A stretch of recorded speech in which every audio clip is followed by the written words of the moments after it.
So it's really difficult. I really don't advise direct booking until you scale to multiple properties, or you have maybe a unique stay or maybe a bunch of tiny homes in one community or something like that. So where you Yeah. can have like, this is the community, you have multiple things to offer. If it's one property, it's a long-term game. It's even more properties because you need to email market people, right? Like email them. Hello, you're listening to Ready, Set, Go Real Estate Investing Podcast, presented by Brandon Elliott. This show will be going over all aspects of real estate investing and is intended to educate, motivate, and prepare you to take action on your first or next real estate investment. For more information, please visit BrandonElliottInvestments.com. Thank you for listening and enjoy. Welcome back, everyone, to Ready, Set, Go Real Estate Investing Podcast. I'm your host, Mr. Brandon Elliott. I'm excited today. I really, really am. This is a selfish excitement, though. I got to tell you, it's going to be good for you guys, though, too. But I'm going to really soak it in for myself because this gentleman right here is a gangster in the space when it comes down to rental properties, doing short-term rentals. Not just arbitrage, but also owning his own properties. He's done some BRRRR strategies on a couple of them.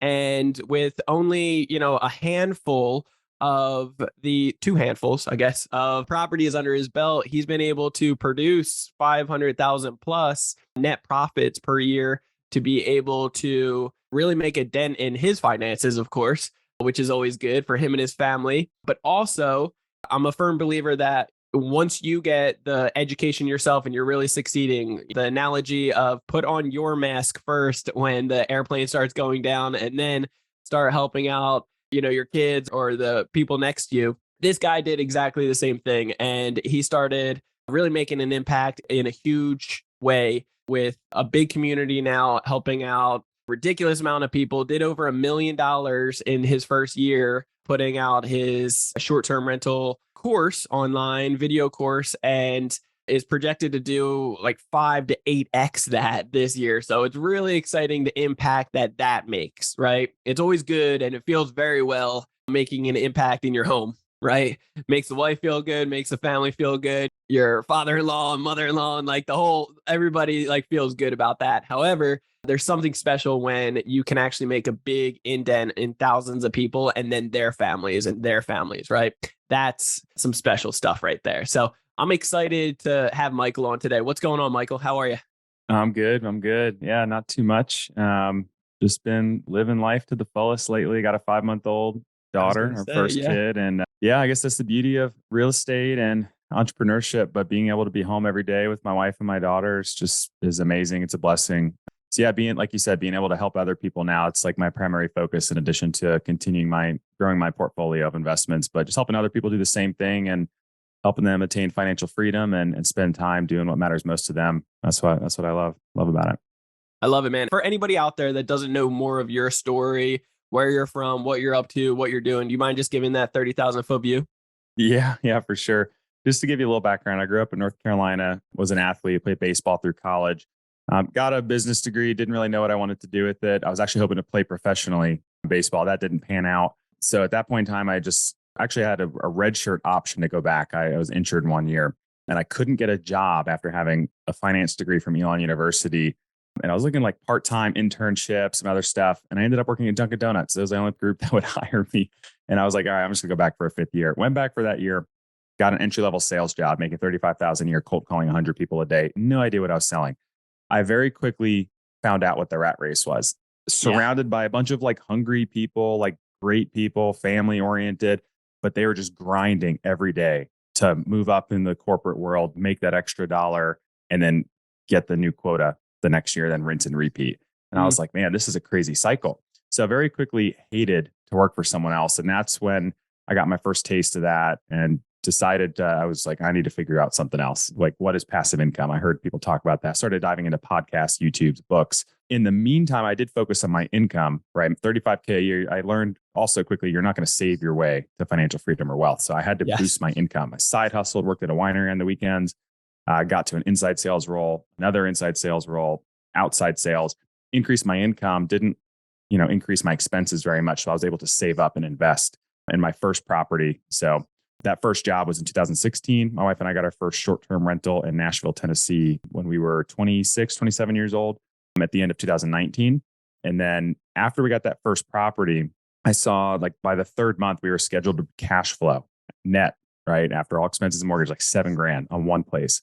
I was like, Let's this go. is freaking crazy. Yeah. Granted, that was March of 2020. And then COVID hit the US and we had like $40,000 in cancellations in 7 days. And Sure. Airbnb just gave everyone their money back and kind of overrode our policies. I won't go into depth on how much that bugged me, but it happened. But it didn't deter me though. I was like, more optimistic about the whole COVID situation than a lot of people were. So I was all in, liquidated my retirement account. My wife did the same to get our second one that April of 2020. Those two properties stood up. And then fast forward to towards the end of the year, we got our third. And in the 11th month, or maybe it was the 12th month, we cash flowed like $15,000. And again, that was when travel was still kind of limited. And I was like, oh my gosh, like we're financially free in a year. This is insane. My goal was 10 years. Yeah. So that's why I was like, at that point in time, I was all in on short-term rentals. I kind of figured out a good methodology, how to run the numbers, how to differentiate, how to do your research to make sure you're in a good location, like what's the longevity of the investment. And to this point in time, we just closed in our seventh. We arbitraged once, so to make it 8. Last year with 6, we did right around $900K revenue. Cash flow like $360,000. This year, we'll do way over $1 million in revenue and probably cash flow $500-600K. It just depends. But been a wild ride. Yeah. And then over that course of time, quit our jobs after becoming financially free, travel in a camper van for a year, and just like really lived in the moment for the first time, really ever. Because my whole life, it was baseball, sports, school, work. That was the first time you can unplug and just like live every day, just kind of like being in the moment.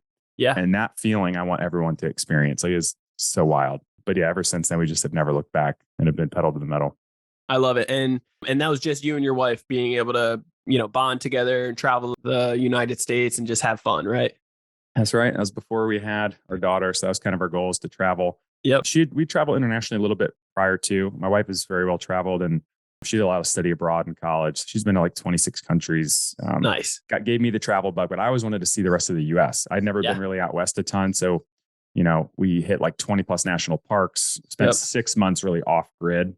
I had the full camper van set up, hiked over 400 miles. So it was pretty wild. It was fun. I love it. So talk to me, when it comes down to being able to truly unplug and be able to set yourself up for success. Obviously, there's tools or systems in place to be able to do that. Were you guys managing the Airbnbs yourself, or what did you guys really set up in place for you guys to be able to totally unplug and be able to travel with your honey and be able to do whatever you want, right? Yeah, well, this day and age, it's great because like 10 years ago, you probably couldn't do this. I mean, really before Airbnb, and really not just so the listing or OTAs like Airbnb, Vrbo, but the technology that has completely changed the industry is wild. So we could manage a property from our cell phone. We have smart tech, calendar sync with our cleaners, handyman. We could put in like work orders, automated messagings to the guests, like everything. All, maybe like 10% of the day-to-day work still falls on our plate. But I mean, a single property we were managing in 30 to 60 minutes a week on average per property. So we're able to do that in the van. And that was still self-managing. We weren't paying 20 to 30% management fees. Now, today, I co-founded a home team vacation rental. So we manage close to 100 properties now across the country. Me and my business partner and our team. Now my team manages most of the work. I still do a lot of pricing for my own property, but they manage most of the day-to-day at this point. And now it's, really more truly passive. Airbnb and short-term rentals can be a very active stream of income if you don't leverage tech. And after you get to a certain amount of properties, you're probably going to want to bring in an assistant or a VA or outsource to a PM. For sure. But until you get to that point, it doesn't make sense to. Honestly, you'll save so much more money. Yeah, I totally agree. When it comes down to the pricing, you mentioned that's something that you handle. What do you mean in regards to pricing? Yeah, so dynamic pricing. If you guys are launching even your first property, use dynamic pricing. Don't use Airbnb Smart Pricing. Use PriceLab, use Wheelhouse. It's pretty wicked, and they use data in the space, machine learning to basically predict where you need to be priced at in terms of your competition, size of property, demand for certain days. Like, is there a concert one day that maybe you don't know about? Why is there demand happening? So they can pull that data and tweak your pricing for you within a set of customizations that you put in on the forefront. So you can let them control as much or as little as you want them to, but that really helps you capture more bookings. And I'll tell you, and like, especially for midweek days in like urban areas where like Nashville, right? On the weekends, most people get booked 9 months out of the year, like slammed. Sure. But where most people, they get excited about that, they walk right past $20,000 extra because they don't know how to price midweek. It's not just about pricing higher. It's actually about pricing lower for low demand days to scoop up that extra demand. That's good. So dynamic pricing, it's a tool that they can pay for that will be able to integrate with their short-term rentals to really set you up for success. Once we started using it for our short-term rentals, it was a game changer. And I don't know why I slept on it for so long. I heard about it so many times. I didn't use it till we got our third property. I'm like, what am I doing? I spent hours a week tweaking pricing. Granted, I did what I had to do to get the bookings, but I was like, I'm an idiot. I was in such a cost savings mindset early on. I was like, I'm not paying $20 a month for software. I'm an idiot. I'll pay way 10x that price to use those tools every day. Well, once you realize how much it makes you and how much you're losing out for not paying that, it's like, if it makes you money, is it a cost or is it an investment? It's an investment because you're making an ROI on it. If it costs $10,000, but you're making $11,000, you're still making money off of it. So, so I think that's a big mindset shift of identifying that down the road. And we don't all start off that way, unfortunately. We normally have to change that broken mindset over time. Talk to me about more tools that you guys are utilizing to really set yourself up for success. And I would like to hear more about the roles that you've outsourced, as you guys have grown. Yeah, day one, outsource cleaning. Yeah. Even if it's like you live in a duplex and you manage the one next door, just outsource it. Yes. That maintenance. But honestly, the biggest thing recently was outsourcing the design and setup. Early on, we cut our teeth with designing ourselves. It's not our strong suit. It's hard, but it is critical. I mean, short-term rentals and vacation rentals are a very competitive landscape, ever so more competitive now with social media. Everyone wants to do Airbnb. If you set up a basic Airbnb or Vrbo, whatever it is, it's going to be tough to compete, and you're going to compete on price. Ultimately, long-term, like any industry, think like the apples of the world, right? You compete on value and you never compete on price. And if you are the one that everyone wants, it doesn't matter what you're priced at to a certain extent. So you kind of find that sweet spot. So for us, design, I actually am a co-founder in Summer-Led Designs. Those girls are amazing. One of them, her and her husband took my course early on. They're my first ever full coaching client. They've scaled to 6 figures a month in short-term rentals. And a lot of that has to do with the design aspect that they were experts on. Making it stand out. They do that. Exactly. Stand out. They do the research though, like on AirDNA, those types of tools. What do the top properties have in common? Where are they located? What amenities do they provide? What color schemes? Like, what do they have? And then what can we add on top of that to be amongst them, but also differentiate and have people pick us versus them? That's good. You're setting yourself up for long-term success. That's like the biggest thing. And then as far as like software tool, I mean, outsource your cleaners, maintenance, software tools. You want a property management software of some sort so you can leverage multiple platforms, not just Airbnb or just Vrbo.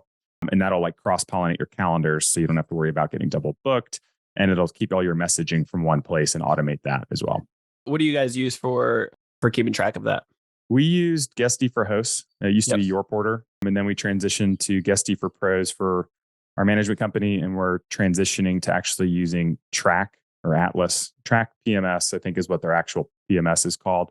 And the reason we're switching to them is they have a little bit more of a robust system for direct marketing. It's built into the platform, which is great. So as we're building our direct booking site out for us and our clients, we want to make sure that we have that super dialed in. So we're making that switch now. Yeah. So, you bring up something right here, direct booking site. You want a lot of Airbnb hosts that we speak to. They really want to focus on getting it off of that platform to having their own website and having direct bookings on there. Talk to me about that. Is there any concerns that you have? Or like for me personally, we live in a very tenant-friendly state of California. And, if somebody stays 30 days, like they get rights, and they get rights that if they know how to use and abuse, they could be there for the next 6 to 12 months, taking advantage of it and playing the system. So what does that look like for you guys? Yeah, well, I'm trying to get off Airbnb as much as possible, but at the same time, not, right? Airbnb's definitely head and shoulders above their competition as far as user interface, guest experience, like using the tool. It's so easy now just to go on and it's like booking an Uber, right? I mean, you could just find a property in 2 seconds. It's like a Google search. It puts in front of you like what they think you're going to want to book. Yep. The problem I have with Airbnb is like, it almost doesn't even matter what your cancellation policy is anymore, or this, that, and the other. Like you have almost zero control. There's guests absolutely taking advantage of the system. They'll show up, even if they fake it. If there's something not absolutely perfect with the reservation, chances they can get a full refund from Airbnb are kind of high right now. And it's not good. There's a lot of people fed up with it. But, you want more control. That's why typically people go for direct booking and you could be more profitable. I mean, Airbnb charges guests like 12%, hosts 3%. So it's 15%. You could make 10% more and give a guest 5% less out of their pocket. And it's a win-win. The hard part is, where does everyone go when they need to search? They want the easy button. They'll go to Airbnb or Vrbo because they know they're going to have all the different properties right in front of them, which is why everyone went off direct booking to those platforms. So it's really difficult. I really don't advise direct booking until you scale to multiple properties, or you have maybe a unique stay or maybe a bunch of tiny homes in one community or something like that. So where you can have like, this is the community, you have multiple things to offer. If it's one property, it's a long-term game. It's even more properties because you need to email market people, right? Like email them, hey, or book direct next time you come. Do you have repeat customers? Yeah. If it's like a city where it's just in and out, you probably rarely have a repeat customer. Chances you grow a direct booking, not going to be worth your time or effort, in my opinion. I would just roll with the punches with Airbnb. But longer term, especially if you have more properties, more control over the reservation, more profitable, that's when you're going to kind of want to pivot to that strategy as part of the strategy. It doesn't have to be solely direct booking, but yes. Yeah, I agree. I do like that. We've had several guests that over the years that love us so much, love the experience, love us going above and beyond, and the hospitality and so forth. They are very eager to, like, they got family members in town that they come on a regular basis and they're like, hey, is there any way that we could just book with you directly next time? We love this place. We love working with you guys. And so those situations can be very beneficial in the long run.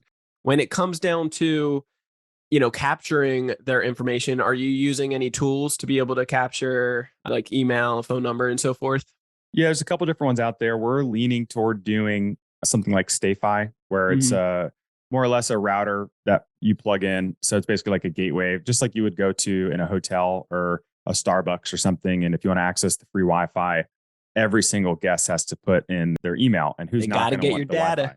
That's right. So then, you have like a little opt-in, you follow whatever laws you have to for that, but then you have their email. And if you have a big property that sleeps 10, 15 people, you have 10 to 15 emails every stay or every week.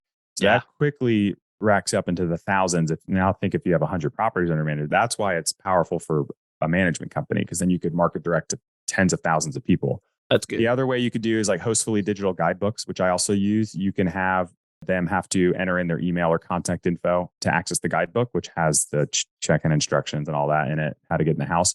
The only problem with that is you may not get every guest.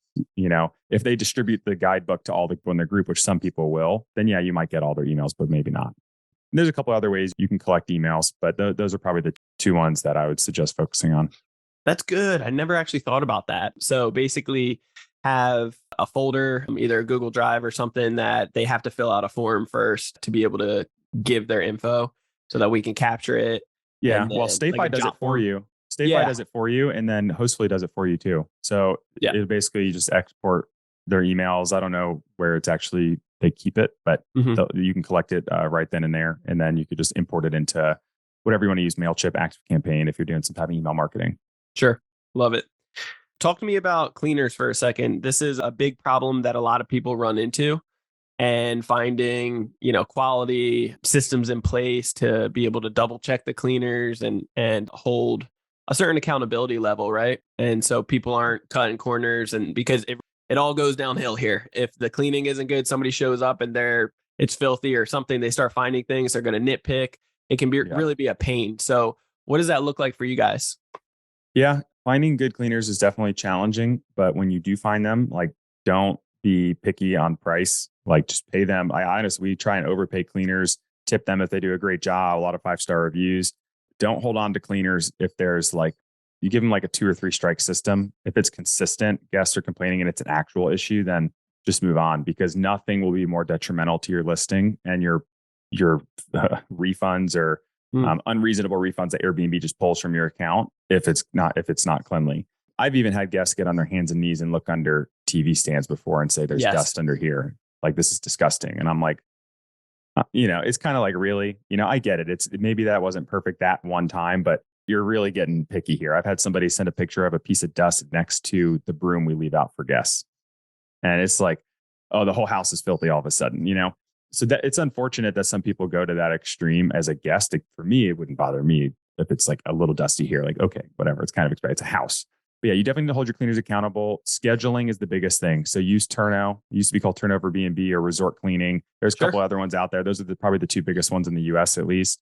It'll integrate with your property management software or directly with Airbnb or Vrbo, any other OTA, and it will sync your listings. Anytime you get a cancellation, it'll notify the cleaner so they know when to show up and when the next guest checks in. Those are the two biggest things, because you don't want to have to like constantly be texting or screenshotting your calendar, communicating with your cleaners, because that's exhausting. So you have to have a good system in place. And as long as they're willing to adopt tech, then they're good to go. And then reward them. If they do an amazing job, like tip them, pad your cleaning fee a little bit. If you need to pay for cleaning supplies, provide supplies for them, tip them every month for good reviews. And like, that's like what's going to make your life a lot easier, especially if you're managing remote, right? Because they're your eyes on your property.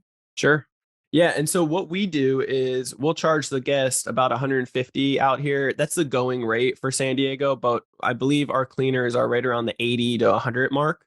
So we're buffering basically the time to manage them as well as, the cleaning products if needed and so forth. And then we have our assistant double check their work after it is done so that we can verify and also give them feedback on the cleaning in general so that, we can catch it before the guests actually get there. It's very important for that, because something in those situations, if we don't catch it, then it can be a horrible rating, a cancellation, the money back, like you said.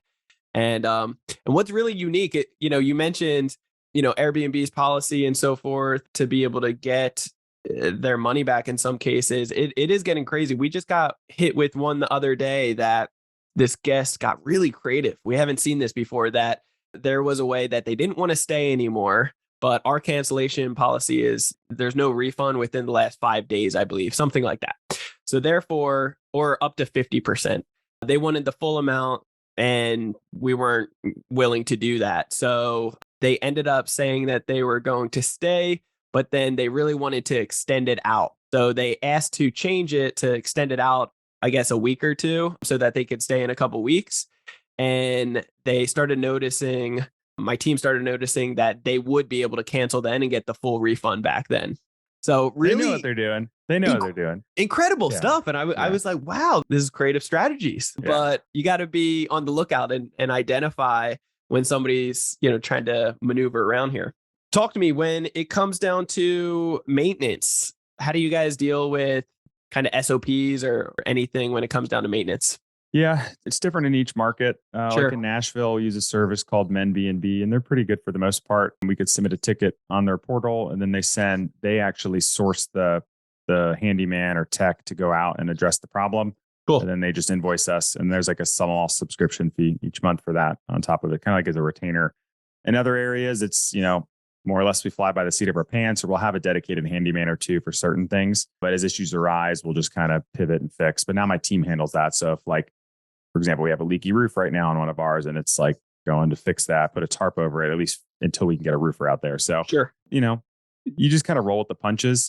Sometimes it's few and far between. I feel like when it rains, it pours though. Sometimes you have like one issue and all of a sudden you have 10 at the same time. Yep. So like Airbnb is not always rainbow butterflies and cash flow. Like sometimes you have some problems, but you're in hospitality, and if you're self-managing, you just kind of have to understand that, hey, yes, I'm going to make a shit ton more money than I would if it was just a long-term rental, but I still have to involve myself more than I would if it was a long-term rental. Yeah. Now, have you seen, I want to hear about the horror stories in just a moment, if you have any that you're willing to share. What kind of horror stories? I got so excited thinking about mine. I was like, oh God, we have horror stories, man. Yeah. Yeah. What do you got on yours? Yeah. We've had any learning curves that people could learn from? Especially during COVID, we were kind of just trying to figure out ways to fill dates. And we noticed we were still getting some in Nashville, but it was like local people. And so we never allow locals to stay at our property anymore, ever. Yes. We did a couple times, and even a couple times people will stay and they say they're not local. And even it says they're not from there online, on their profile, but they end up having like a local party. I've had somebody have like a rooftop DJ and light show on one of my places. And it was like, it wasn't as bad as like it could have been because we caught it early, but there was like probably 10 to 20 extra people on top of the occupancy limit. And we had to kick them out. And We've had other times where there's like throw up painted on the walls in the bathroom. It always seems to be Nashville. And then we've had a couple other bad guests and other properties where guests are just so disrespectful. I just don't know. My wife and I would just never stoop to a point where we cause damage or leave a wreck of a place or stain a couch and then just assume that it's part of the cleaning fee. Or like, oh, well, it's expensive to stay here. We just thought, you should expect that. We have kids. And I'm like, the hell you mean you should expect there should be like you don't clean up after yourself? Yeah, come on. Like $1,000 couch. And it's just like people like expect to be treated like the royal family or something. And it doesn't matter what they do. It's just like a respect thing. It's like, if I cause damage, I'm just going to reach out and just be apologetic. Be like, honestly, I'm sorry. We had an accident. Yeah. I'm happy to pay to fix it. Right. Sure. But the amount of times people just try and sweep something under the rug, for lack of better terms, it amazes me every time. Yeah. It's pretty sad, honestly, because it just shows that they could care less about like what you worked hard for. It is pretty crazy. It is eye-opening, to say the least. And it makes me think about the hotel industry of like, God, what did they go through? Because this is more of like a home. Like, this is a person that you're dealing with. It's not so much the corporate type of feel to it. So when it comes down to cleanliness in general, have you done the long-term rentals at all? Have you gone down that route? I had a long-term rental. We long-term rented our primary house in Nashville because we couldn't short-term rent it when we left for our camper van trip, and eventually sold it. But we did long-term rent it, but we didn't manage it ourselves. We just had a local PM do it. Okay. In comparison, have you noticed or felt like possibly there's more wear and tear on the short term or on the long term?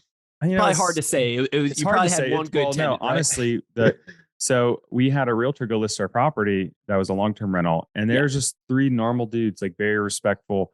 Cool. But when someone really lives in your home or an apartment, dude, that can get bad fast. And you don't know because you're not checking in on every week. Yep. Honestly, our homes are pretty much, for the most part, minus a couple times you might have a couple maintenance issues we have to address in the short-term rentals, but they almost stay in for sale condition 24/7 because they're professionally cleaned and maintained every week. Yes. Yep. A long-term rental, he walked in there, and this is a week after he came in and asked them to clean up. And he said the day of photos, it was disgusting. There was like food caked on the stove. The sink was a mess. Like the bathrooms were disgusting, dirt and hair everywhere. And it was just like, this is nuts. And these are just 3 normal people. Imagine if someone was really trashing your place. Yeah. So you have to think with a short-term rental, people are there visiting, probably for vacation.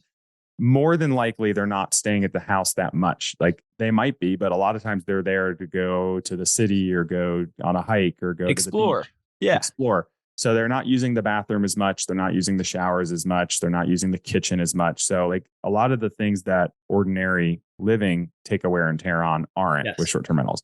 Now, yes, you can have rowdy groups, or if you have a larger property, if there's a lot of bodies moving in and out constantly every day, you can have some other different types of wear and tear.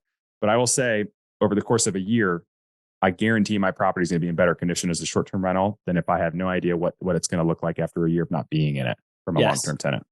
That's really good. And that's where I was going with it because, we have our long-term rentals and we also have a lot of short-term rentals. And what I have come to find is that, having the professional cleaner there on a regular basis, having eyes on it to see what type of maintenance does need to be done as we go really helps out things. But I also truly believe that a lot of these people that are staying, just like you said, like we really screen pretty hard on why are you coming in town? Like what are your goals while you're here? And a lot of people are out and about with family, like they're visiting something, whatever, an event and so forth. So they're not really staying at that home too much. And when you're there, you're not like checking out everything. You're not going all over the place. You go to bed, you go to the bathroom once or twice, take a shower, you're in the kitchen for a minute, and then you're out, right? A lot of people that after about a week or 2 of staying at a place, you really start getting comfortable and you start checking out things. You're laying on the floor, you're doing whatever else,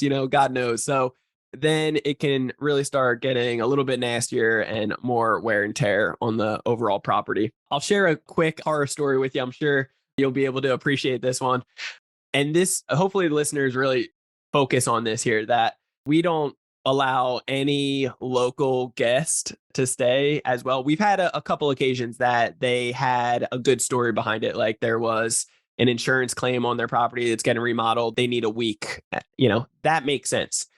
The home away from home type of approach for a couple. We don't do that anymore. And here's the reason why. We had this one couple stay by 9 o'clock. We had cameras outside and we saw that there was 7 of them outside. That's not a couple anymore. There's a whole, and they have, there's no cigarette smoke or any smoke. It's supposed to be on the parcel, the whole property, not just inside or, outside as well. And we noticed that they have bongs outside. They got cigars going, drinking, smoking weed and so forth. And then very quickly, we start realizing after we call them and say, hey, everybody's got to go. We're calling the cops basically. If you guys don't, we show up to the property and there's 40 people inside the home. We're kicking them out. It takes a little over an hour. Now they're all outside, but they blasted this stuff on social media. So we have over 250 people come to this little, 700 square foot home, apartment unit. It was crazy. It was a 2-bedroom, 1-bath, small unit. And they have 250 plus people showing up all throughout the night. And it was just crazy. So they're all hanging out because it's a Friday during COVID. That they are all hanging out on the stoops outside and they start letting off fireworks. There's accidents outside. We have 6 neighbors coming out, freaking out, calling the cops. It was just a hot mess. So we learned greatly from that, but, make sure to really screen heavily that you're not allowing these parties because it messes up the whole neighborhood. And this was a nice neighborhood. Like they were very pissed off that night. Yeah. To say and that's why people have bad taste in their mouth for Airbnbs. It's like, no, it's really actually the guests. It's people. It's not the hosts. Sure. Like hosts are not the problem or investors. It's travelers, or not travelers. It's people that abuse property. And then they're like, oh, I'm just going to throw a banger or something, or just they're obnoxious. It's like, those are the people that ruin it for everyone, unfortunately. Have you met any hosts that just didn't give a damn though? They're like, no, throw parties if you want. Yeah. I've never met a host like that. Okay. It would surprise me. I mean, maybe if it was like, they had like property, like acres type of thing where they know they're not going to they may not care what the neighbors think. Like in my property, I do what I want. But at the end of the day, you don't want 100 people at your property destroying it. Yeah. I mean, it's just going to incur more cost and headache for you. Sure. So let's switch this over. So I want to talk about the course more. I want to talk about how you were able to develop the course and be able to impact so many people in such a short period of time. You started the course when, 2021? Yeah, it was April of 2021. I had actually started posting a ton of social media content because I had learned so much from following people on YouTube, Instagram, and whatnot. Yeah. So I was like, I don't know. I don't even know what occurred. I was like, I might as well try. I didn't expect to make money out of it. Sure. I think initially it was YouTube. Maybe I can make ads revenue on YouTube. That was like my goal. And I was completely wrong mindset. But I was just sharing what I was learning, completely free content, trying to provide value to people. Started to slowly get people to reach out. And I was literally taking free coaching calls. Like, I was like, I'm happy to help. Like this has helped, like changed my life so positively, or such in a positive light that I want to help you too. And I had a bunch of people like, do you charge for coaching? And I was like, no. And they're like, oh, okay. It was almost like they didn't even trust me at that point. It's like, why don't you charge? And I'm like, I don't know. I just never thought I would charge. I didn't think I was a coach. So after like doing that for several months, people were like, if you had like a program that was just like, showed me how to do it from A to Z, I would just pay for it. Like, I don't even care. And I'm like, really? I was like, how much would you pay for it? And they kind of give me a ballpark. It's like, okay. So I still, at that point in time, did not understand the high ticket coaching space and the value it can provide to people. And if you provide value, especially in an ROI type program, right? It's not just fitness where it's like, okay, I get like an internal ROI, I can get fit and healthy, but I can actually make money or 10x, 20x, 100x what I invest in your program. That's where you can make serious money, but you have to provide value first. So built a video only course, no coaching. It was all passive through social media. That did quite well. Started upping the price. I was basically giving it away almost for free when I launched it. It was stupid on my part. How much did you start off with? I think I started off $697. I sold it for. Okay. There's other people selling video course only, which I think is overpriced for like $6,000. Mine, I eventually upped it to $1,000, and I still had I was selling a ton of them. And then I would get people messaging me saying, hey, I cash flowed $12,000 my first month on my first property. Thank you so much. And I'm like, you paid $600 or $1,000, you're cash flowing 12 G's a month. I'm like, I'm not charging enough because it's good, the material. So then I started charging $2,000, and then I started doing coaching for like a year, $10,000, $15,000. Then I was doing coaching for like $20,000 for 6 months. And I was like, it's not scalable to one-on-one, but I liked it to help people directly. I was like, what if I did like a mold? So I ended up building over the past several months a program where it's like 20 to 30 coaching calls a month. I have like specialist coaches, like tax lending stuff. I'm not going to give away all the secrets of the program, but I'm the lead coach in there, and it's like crazy value, and it's many months long, and it's awesome. So it's more expensive today, but also you're getting like 10x the value versus what I used to offer. So it's been a wild ride and very fruitful. It's more scale. A lot of people get butthurt on social media. If you're so successful at Airbnb, why are you doing a course? And I'm like if you were like really successful at selling fruit at a fruit stand, and then you had 25, 100 people hitting you up every single day on like, hey, how do you build a fruit stand and make money on fruit? It's like, I got tired of telling people how to do it for free. I might as well charge you for my time, and then help them make money selling fruit too. So like, that's the mentality behind it. And it's far more scalable than acquiring new property, right? Just so. I think a key part behind that too is that I've noticed when you give out a lot of free info, some people will take action on it. They really will. But the majority of people, and myself 100% included, you really need to pay attention. If there's no investment behind it, there's no pain point, and then I'll just put it on the back burner and take your time and my time for granted. Because at the moment, I'm interested. That sounds cool. I want to get, that type of results. But if it's free, then, I can get it anytime. So when you actually pay for it, you're paying for the time, the experience, the knowledge. Mhm. And instead of taking the stairs approach, you're taking the escalator, right? You're taking the elevator. And therefore, you can get faster results because you have a pain point, you have an exchange into this. So I think that is very crucial to identify and really to get the results. Yeah, for sure. When you see people actually get results, like it's super fulfilling for me. Like seeing other people become financially free. Like I've had people reach 50,000 a month net cash flow in 16 months after working with me. And it's just like, damn, that's so cool. And they both, them and their wife or them and their husband quit their jobs. And they're just like, I've seen some people travel full time now. It's like, that's cool. Like it impacted your life that much. Like that's priceless for me. Yeah, I was going to touch on that. I think it feels so freaking good to do it for yourself. But when you see other people skip the line and not have to go through all the headache and stress that you went through and so forth, they're still going to be on their level of stress that might have been similar, but you can look at them like, man, you're going through the process and it's okay. I know I've already been there. I know you're going to be able to go through this and succeed. And I'm right here for you. And then when you see them succeed and the impact that it does for them and their family, it is so much more rewarding and fulfilling. So I do love that. Talk to me. So when it comes down to investment now to be a part of you guys, what does that look like? So typically the way it works now is a lot of people reach out on social media, or they'll, we're starting to do some ads to test that, but just to see if people are serious, because we only admit 20 to 30% of the people that apply to be in the program, because we want to make sure it's a good fit on both ways. So you actually have to submit an application and take a full intro call with one of our enrollment advisors who walks you through everything. We want to understand what your goals are, short-term, long-term, and then make sure you're prepared to start before, because I don't want your money if you're not prepared to actually go invest and make money. Because the last thing I want to do is somebody pay and then not take action and be like, oh man, I bought that course. I didn't get anything out of it. Yeah. So they have to take a call to walk through all the fine details to see what that looks like to join. You make them go through a form and qualification before they get on with a rep. When it comes down to, do you have a sales funnel, or how do you draw traffic? The main You're not running ads, you said? I hadn't until recently. We just started testing this past month, and we're going to go really full live with it on YouTube probably in the next 2 to 3 weeks. I actually have a meeting with my ads team here after we get off the phone or off the call here. But most of the traffic's been through social media. I think, in my opinion, having a value first or free content based approach is great, because you have to build trust with an audience. And over the past few years, I have nearly 200,000 followers on Instagram and 920,000 on TikTok and a bunch on YouTube. So like having an audience that has followed me and has been really engaged with what I'm doing for multiple years. Yeah. It kind of builds trust and authority in this space. If you're investing a bunch of money into someone's program, you want to make sure they know what the heck they're doing. Because there's a lot of people out there that do put out courses before they have even had a full year of operating in the business they're in. And it's kind of sad, because if you're a really good marketer, you probably make a lot of money and hopefully you still help people. But a lot of the times they may not be as experienced. So anyways, that's where they can't really lead them. Yeah, exactly. Yeah. You want to make sure you're a good leader, a good coach, good mentor. You kind of cut your teeth doing it first, so you can say, don't do that, do this, guide them on the right path.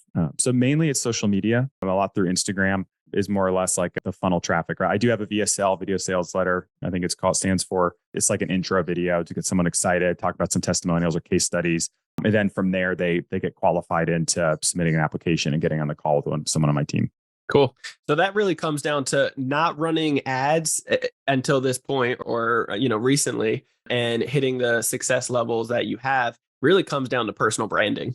It comes down to obviously knowing your stuff, like be excellent at what you do, go through the trial and error so that you can lead and guide people and tell them, yes, no, don't do this over here. Here's my contacts for this. Of course, that's what's going to provide value. But when you have the personal brand on point, when you have the following, you've built up so much value to them from give approach, then they are soaking up, they're getting value from it. Then they will be reaching out to you proud to pay because they want it all done in a box for them and the guidance and the community to be able to do it. So the personal brand is huge in this aspect because you haven't even run ads to this point and you blew up in such a way. For that first year, how many students were you able to impact? I forget the first 12 months. It must have been 600. I'm just approaching 1,000 people that I've personally coached one way or another. And that's not including the social media stuff. Those are like paid clients. So I've coached a lot of people and seen a lot of people succeed. It's just so cool to say, I love it. Yeah, I love it, man. So talk to me, what does the future look like for you? What are you looking to do with your own rentals, with coaching, and any other side projects or future goals for yourself? Yeah. So I'm involved in several different businesses now, almost unintentionally. I kind of fell into entrepreneurship to some extent, but I co-own a property management company, Home Team Vacation Rentals. So we've scaled to nearly 100 properties in 9 months. So it's pretty crazy to see that growth. So really focused there, and we'll see what that grows into. We may make a couple acquisitions or mergers, and then either we're going to hold that company forever or eventually we'll sell to the appropriate fit of a property management company that aligns with our goals and visions. So that might be like an exit strategy there, but TBD. And then Summerlet Designs, co-owner in that company, helping those girls scale. They're amazing at what they do. And again, same kind of mindset there. We grow it as big as we can. And as long as we're providing value for people, and then it's just really fun to see a business grow. A couple other endeavors that I'm going to announce here soon. But as far as investing, all I want to do is make money, invest it, and save my time to do what I want to do with my wife and my daughter, future kids. Yeah. That's the biggest thing. I love to travel. What I don't want to get caught up in is the trap that I wanted to escape in the first place. It's very easy to do when you start making the kind of money that I've kind of stumbled into the past couple of years. Is you go from like hustling to make 7 to 6 figures, whatever, just in your job. Then you escape it. You're financially free. You're like, this is amazing. And then all of a sudden you're like, oh, I can develop all these businesses and make 7 figures, 8 figures, whatever it is. Then you find yourself working again 60 hours a week. And you're like, what am I doing? The whole point I got out of it in the first place. It is different because you own the company, right? So I'm trying to find that balance. A lot of people I feel like struggle with that because when you find something you actually love, especially if it's a business you created, it doesn't necessarily feel like work, but you're still busy and you still have to like do stuff. Yeah. So what is that balance, right? What is that balance between like doing literally whatever I want or nothing, and then, growing and scaling businesses that's sustainable. So I'm still working on that, but ultimately let's just keep it going for now. It's been a wild ride. Yeah. And I think it's one of those things of like, how do we juggle all these different things, but also put the right people in the right places, the systems in the right places? Like think about Elon Musk, like he's juggling a bunch of things and ideas like crazy. He's the visionary of the business, but he's got excellent people all in the right spaces to be able to handle anything and still have his own time if he'd like. I don't think Elon has time though, but you make a good point. Like he couldn't do what he does without having substantial amounts of people or teams in place for sure. Yeah. And that goes there, even if when you first start your own business or real estate portfolio, like starting to outsource things that are not going to help you grow the business, right? Mm-hmm. You want to steer the ship, not be the person shoveling coal underneath constantly to make sure the ship's still running. Sure. Right. So can that ship still sail without you necessarily? Yeah. You need to focus on where the business is going. Work on the business, not in the business, as a lot of people say. Mm-hmm. But yeah, Elon Musk, man, I don't know how I would never want his life, but he's amazing. Like, I love the guy. Yeah. No, same. Cool, man. Anything that you would leave with the listeners to be able to take action in Airbnb and real estate in general and really go from that corporate world or, work in the 9 to 5 to actually getting that financial freedom, get out of the rat race. And then afterwards, if you don't mind plugging how people can get a hold of you. Yeah, I will say this has helped me get over the hump. A lot of people, they have this inherent fear of, investing my money. What if I lose it? What if it doesn't work out? What if no one rents my place? What if I lose money? Well, what happens if you don't? Yeah. What if you make money? What is the risk truly if you're like, you know what, I'm safe, comfortable, I have a job, insurance, whatever, that feels all safe. But what is the risk of you seriously not becoming financially free, whether it's the real estate or other? You're going to work till you're 65, 70 years old with hopes that you have enough money to retire. And that's reality. What's the risk mindset there? For me, it was far riskier to risk 40 years of my life doing something I probably didn't like doing with the hopes of like sitting sail into the sunset through retirement. It's like, no, I want to live life now. And how can I do that now? What's the worst that can happen? This investment fails and I just work and I keep doing what I'm doing anyway. So like the whole mindset of like investing is risky. Like you got to flip that on its head. Like, what do you want out of life? What are you going to regret doing or not doing when you look back 40 years into the past, when you're 60, 70 years old, and don't regret things that seem big today that are not big decisions, to be honest. That's so good. I always say like, what is the absolute worst thing that can happen? And life is short in general, but we're not promised tomorrow. So live life now, figure out how we can do this. And if you really look at, what does the future look like for many people out there that are, where they're currently at? If you're already not happy and you got another 40 plus years of doing that, is that really truly what you want? Is that what life's about? I think a little risk and, thinking about the worst case scenario, like that's reality for so many people. So the opportunity is now, like take action today to be able to see a difference. And you may be shocked of what could actually transpire from it. Yeah. So how can people get a hold of you? Best way, probably to send a message on Instagram. It's at Elefante6. I usually respond to 100% of DMs if I can. And then, any other info you guys want, like the Academy, just bnbinvestoracademy.com. If you want to learn about it, talk to my team. Would love to hear from you. But yeah, probably social media, Instagram, probably the best one. Cool. Love it. Do you use ManyChats? What is that? No. ManyChats? No. Okay.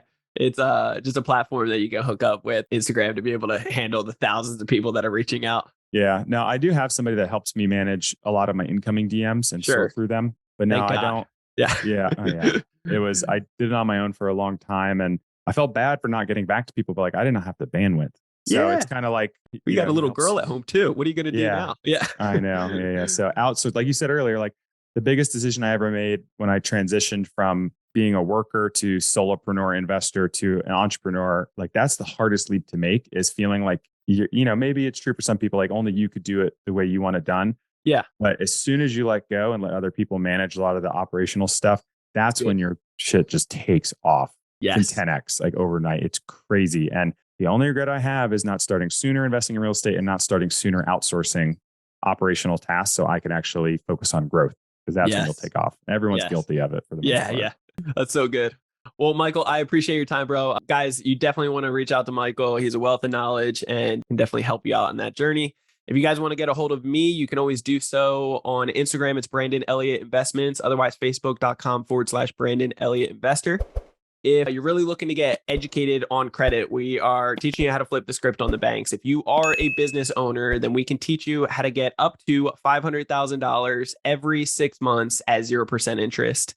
And travel hacking, business credit, get your personal FICO up to 800 in less than 30 days, fixed credit, you name it, we can help you out with it and totally show you how to flip the script on the banks. Go to creditcounselelite.com. That's www.creditcounselelite.com. We got tons of free content on there and a 10-minute video to be able to really describe more in detail of what we can do for you. And then you can sit down with our team and chat more about it. Either myself or somebody will be able to guide you. With that being said, if you haven't already, hit that subscribe button. What are you waiting for? Hit that subscribe button. You'll get the newest notification every single Monday. Leave that 5-star review. Greatly appreciate all the love and support you guys have been dropping lately. It means the world to us. And make sure you share this out. Tag a business partner, significant other that needs to see this. And we will see you on the next episode. Till next time, guys. God bless. Appreciate you, Michael. Thanks, Brandon. This has been another episode of Ready, Set, Go Real Estate Investing Podcast, brought to you by Brandon Elliott. For more information, please visit BrandonElliottInvestments.com. Also, please don't forget to like, share, and leave a comment below. Thanks again for joining. Until next time, God bless.